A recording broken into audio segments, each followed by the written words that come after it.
Guilt and shame are two of the most powerful emotions that as humans we are likely to experience.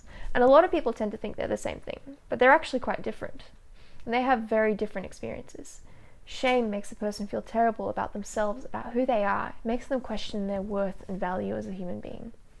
On the other hand, guilt makes a person feel terrible about their actions. It's separate from who they are, but it makes them feel awful for something that they've done. We don't like to feel either of these feelings. They're both negative. They both make us feel uncomfortable or bad. But the difference is where they're focused, whether they're focused on us as an individual or whether they're focused on our actions. They also have differing outcomes. Shame often leads to negative or self-destructive behaviors. These behaviors are a way of distracting from those feelings of worthlessness and a way to numb that horrible feeling inside. Guilt, on the other hand, actually has the potential to bring change. It's a recognition of the fact that you've messed up, a recognition of the fact that you've hurt somebody, and a feeling that you want to fix it, you want to make it better, especially for the people who are involved. For a long time, shame and sexuality had a close relationship. We tend to feel shame with regards to our sexuality just because it exists within us, it's part of us. And the messages that we receive from church, from culture, from family, from education, those messages have a huge impact on whether we feel those feelings of guilt and shame surrounding our sexuality. But the differing outcomes between shame and guilt is why it's so important to figure out what it is that we're feeling with regards to our sexuality.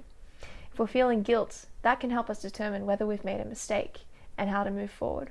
It's also so important to realize that our sexuality is a gift from God. It's inbuilt into us. Those desires and feelings, there's nothing wrong with them. There's nothing wrong with wanting a relationship. We shouldn't feel shame for the fact that we feel the need and desire for emotional and physical closeness. It's only when those desires and emotions are harnessed by lust and selfishness that they become destructive.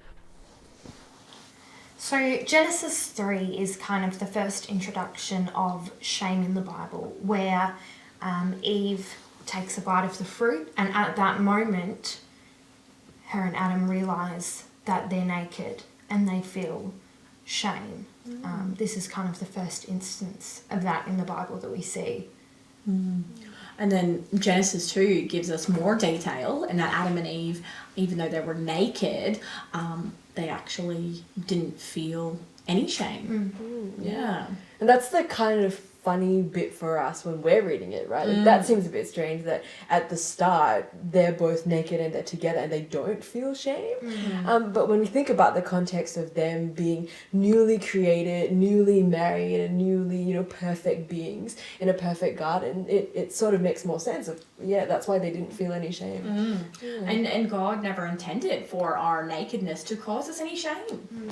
Yeah, but nowadays, however, it's obviously completely different. I think for most of us, the idea of being fully exposed and fully naked is pretty terrifying, isn't it? I think one of the reasons that it's so terrifying is because that kind of exposure opens up so much vulnerability, and vulnerability, leads to rejection. Yeah. I think that's a really good point about rejection, because we live in a very materialistic world, and a lot of people have issues with body image and things like that, and that's really scary, that vulnerability that leaves us open to rejection, of our flaws. But I think another element of that, and what's so scary about vulnerability, is this idea of a lack of trust and a loss of trust.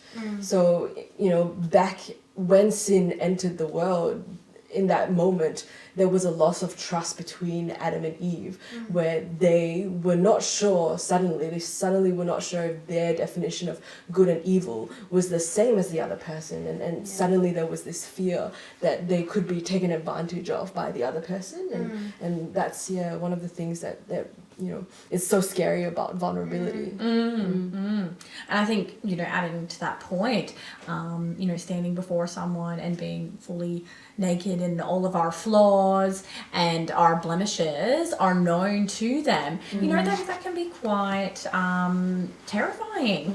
But, when they still admire and accept us, that's really the highest form of intimacy. And Psalm 139 talks about that kind of relationship, how God has examined our heart and he knows all parts of us. He made the most delicate inner parts of our body. And that's true intimacy. it's where we're fully known and we're fully loved by God. And intimacy is the yearning of every human heart, but that's only possible with someone who truly knows us. Yeah. Yeah, that's true. Yeah. And one of the other things I love about Psalm 139 is that the psalmist actually does express some anxiety that he's not able to actually live up to the standard and be good enough to be deserving of God's love, but yet he still has such a powerful and beautiful intimate relationship with God that he is able to say, search me, oh God, even though he knows he's not perfect. And he knows that there is nothing that he can do that will make him so far removed that God's love isn't able to reach him.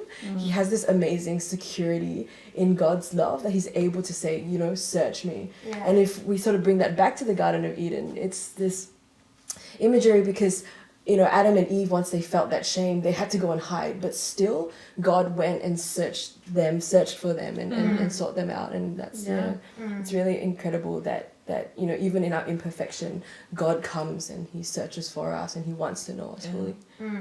I think it's clear that as humans, every heart desires that intimacy, and to achieve that intimacy with others, we have to first, you know, have that with God. And the great thing about that relationship is, while humans will let us down, God never will.